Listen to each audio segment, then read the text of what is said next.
Hello, everyone. It's the Herald in Cologne. Myself, Joshua Barry, and Matthew Lindsay. We are back, hopefully with a functioning mic this time because I forgot to turn the mic on in the busyness of that game. We're gonna have a similar discussion. Hopefully, this time you can hear us. Johnny McFarlane is down in the mix zone. We're gonna be live speaking, building up now, Matty, to a huge game between Scotland and Hungary. Scotland have kept their Euro 2024 hopes alive with a far improved performance tonight against Switzerland. They went ahead through Scott McTominay or Fabian Schär own goal in all reality, and then conceded Xherdan Shaqiri wonder strike, the type of goal that I've watched him hit on TV at major tournaments many times before. Unfortunately for Scotland, it was against them tonight after a mistake from Anthony Ralston. For me, Scotland looked better in the second half. That was probably somewhat reflected by the fact that a point was better for Switzerland than it was for Scotland. And while they didn't get the win, Matty, that was ticked every other box because it showed why Scotland are here. It was a reminder of the tools and the players and effectively what got them to this position in the first place. And also a bit of a reminder that they can be a really good team if they show up and they're brave on the ball and they're brave off the ball. And tonight, they were the team that probably shaded it in terms of who deserved all 3 points. Yeah, I'd agree with that. I went my pre-match prediction. I went with 3-1 Switzerland, and I have never been so happy to be proved so emphatically wrong. I thought it wasn't a perfect Scotland performance by any manner of means, but they were great tonight. They were everything that they weren't against Germany on Friday. I thought Grant Hanley coming into defence made a huge difference. Yeah. I think obviously that was an enforced change because Ryan Porteous is suspended for 2 games, but they just looked more comfortable with him there. I thought they just didn't look spooked or startled by what was coming at them with him there. And I think Gilmore made a huge difference in the middle of the park alongside Callum McGregor. I thought he brought out the best in Callum McGregor. I thought he played really, really well himself. I think that helped. Having those two there helped the defence a lot as well. And we spoke yesterday about the need for players to step up. And we spoke of the need for big performances from big players, from Scott McTominay, from John McGinn, from Callum McGregor, from Andy Robertson, and we got that. I thought McTominay was magnificent, not just his goal. I mean, he initiated the move for the goal with a great headed clearance at a Switzerland short corner, one of many that he made in the air tonight, and he finished it off. I'm not having your. It was an own goal. It wasn't an own goal. He got a shot on target. End of. I know that. I think there was a bit of UEFA deliberation on this, but for me, if you get the shot on target, it's your goal. I mean, Summer would have saved it. Yes. I mean, it was a moment of madness from the Swiss defender, but I take your point with it. He hit the target, and that is a type of goal that, for me, if I think of Scotland in qualification, and we've not seen the best of them for a while, that's the type of goal. It's playing to their strengths. It's a technical midfield. I know it comes from a corner in that situation, but it's being brave. It's playing through the pitch.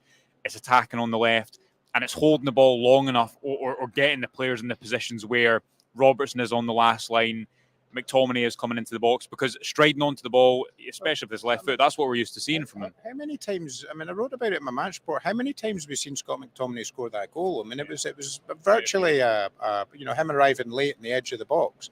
I mean, did he score that goal twice against Spain? And it's a very Scott McTominay Scotland goal to score.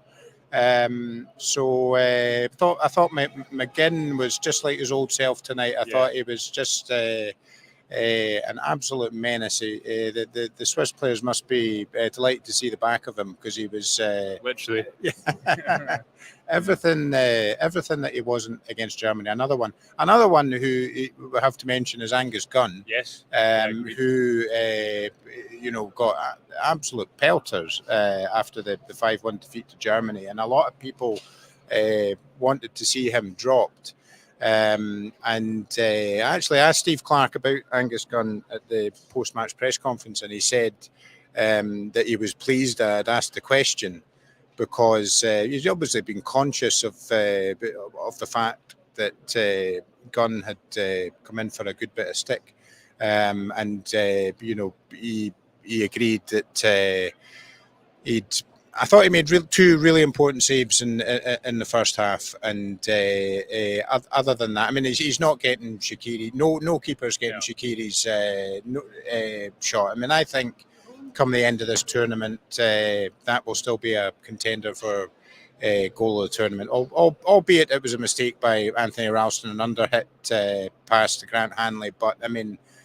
Sensational, just absolutely wonderful. So Gunn wasn't saving that, but I thought over and above his saves, I thought he was good too.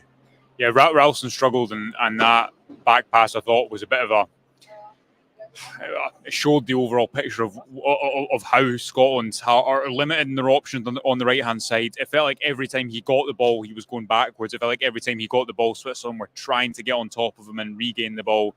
Scotland weren't able to go forward in the right, and we're pretty limited on the left-hand side, where Kieran Tierney now is going to be missing for the final game against Hungary, which is a blow. But there's not much that Steve Clarke can do on the right-hand side, but it's clearly, putting it diplomatically, not a position of strength for Scotland at the moment, is it? No, I feel for Anthony Ralston, because he hasn't had a lot of. He hasn't started regularly for Celtic this season. Hasn't had a lot of football, and he's better than this. You know, he is a good footballer, Anthony Ralston. He's just the circumstances are quite tough for him.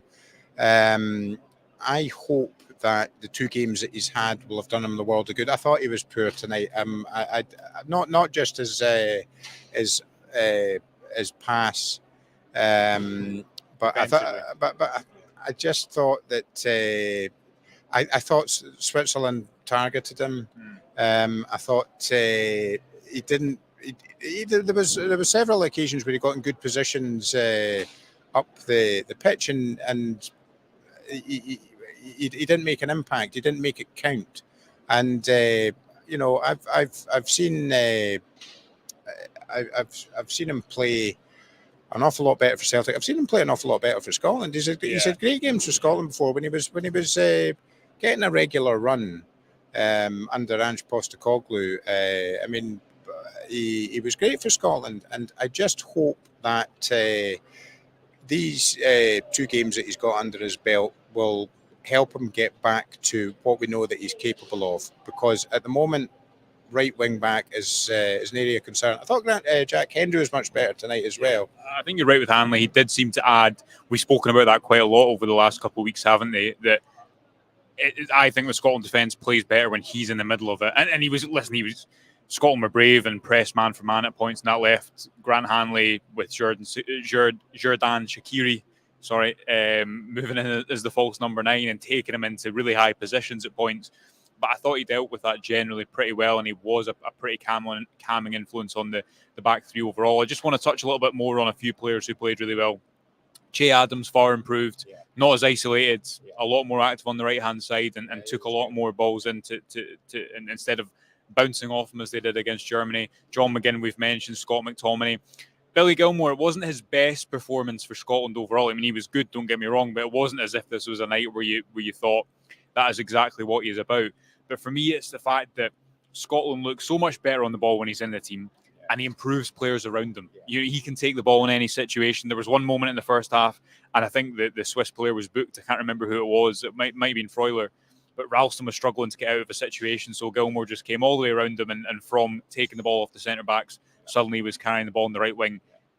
There was a surprise that he didn't start against Germany. There's no discussion that he can't start against Hungary, is there? Yeah, no, absolutely none. I mean, the contrast between the Germany and the Switzerland games was stark. And the Germany game, I lost count of the number of times that the ball was just kicked into the Germany half, just shelled into the Germany half, and that didn't happen tonight. And that's because Gilmour's there, and that's because Gilmour's there with Callum Gregor. And I also thought I mean, McTominay was good at the back. He made he made a lot of important headers and made his presence felt at the back. But I think he's more comfortable in the slightly more advanced role that he's got up there alongside John McGinn. I think that helps Che Adams as well. Yeah. I think it helps John McGinn as well. Yeah, I think it wasn't a perfect night, but it was great, and it was great to see it was great to see the fans. It would have been such a shame, for tens of thousands of Scotland fans to come over here and suffer another defeat and have to go home. After another failure to qualify for the knockout rounds. They had a performance to be proud of tonight. They had lots to cheer and could easily have been a victory. I mean, Switzerland had 2 goals ruled offside, but they were miles offside. Yeah. And they had a lot of chances. But so did Scotland. I mean, Hanley hit the post at an Andy Robertson free kick, and McTominay had a volley into the back of Che Adams. Was it not Rodriguez that headed it clear? It looked goal bound. He hit it with a lot of pace. No, it was good, and it did have a lot more chances. I think a couple of long range shots. Gilmore had a couple of attempts long range, which he got on target. McGregor had one that went over. I am hoping that the confidence levels will rise, and they need to be more clinical in the final third. They need to, as good as they were tonight, they need to sharpen up there, and I'm hoping that the confidence at the game from this evening will help them in that respect. Yeah, and I think it's important to mention the Tartan Army, who the rendition of the national anthem seemed even louder than it was in Munich a few days ago. But you're right, they did get a performance and a night, and it would have been, didn't even bear thinking about if we were having this discussion about Scotland, for all the optimism that had been built up going home effectively after 5 days of the tournament. As it turns out, Hungary are effectively out. They'll still have a lot to play for, not least their own pride. But Scotland know that if they go there and win, which is going to be difficult because Hungary are better than the team they've shown, I think, in particular against Switzerland. But as a lot of people have watched the Germany game today, they were right at them for a good amount of that game. In Germany certainly were not as comfortable as they were against Scotland. We'll continue to build up to that over the next couple of days, Matty. But I guess the key point for me is that, can Scotland do it? They can. Will they is another question. But if they are going to do it, they've got to do what they did tonight, which is to play to their strengths, to be aggressive, to run forward rather than always retreat backwards. As you say, it wasn't a perfect performance, but it was far more akin to what we know this squad can be, and it was far more akin to the type of performances that have got them here in the first place. Yeah. It was vintage Steve Clarke Scotland. Tierney going off is and being ruled out of the Hungary game is unfortunate.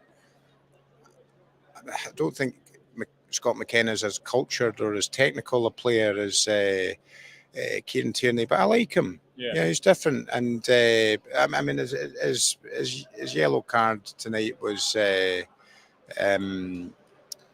don't know. I thought that poor positioning, or it got a bit frantic by that point in the game, hadn't it? Yeah, but I don't mind Scott McKenna. I used to. I think he's improved a lot as a player. I used to think he had a bad mistake or two a game in him when he played for Scotland, and I think Steve Clarke's improved him a great deal.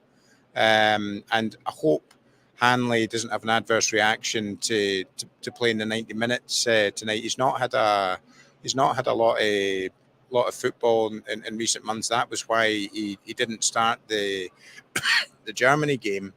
I hope they wrap him in cotton wool and give him light sessions so that he's fresh and fit and raring to go on Sunday, because he's going to be massive for them. Yeah, absolutely. Okay, we'll leave it there. Hopefully you could hear us this time. I think you could, because my Rode mic appears to be working to the left of me. We're going to be back over the next couple of days, over the next few days, continuing to build up to Scotland against Hungary on Sunday. Loads of content for you over on the Herald website as well. Make sure to check that out. and download the app for free in the App Store. But until then, thanks for watching. A more enjoyable evening watching, reporting, covering Scotland for everyone that tuned in tonight. Hopefully it's the same on Sunday. We'll speak to you tomorrow.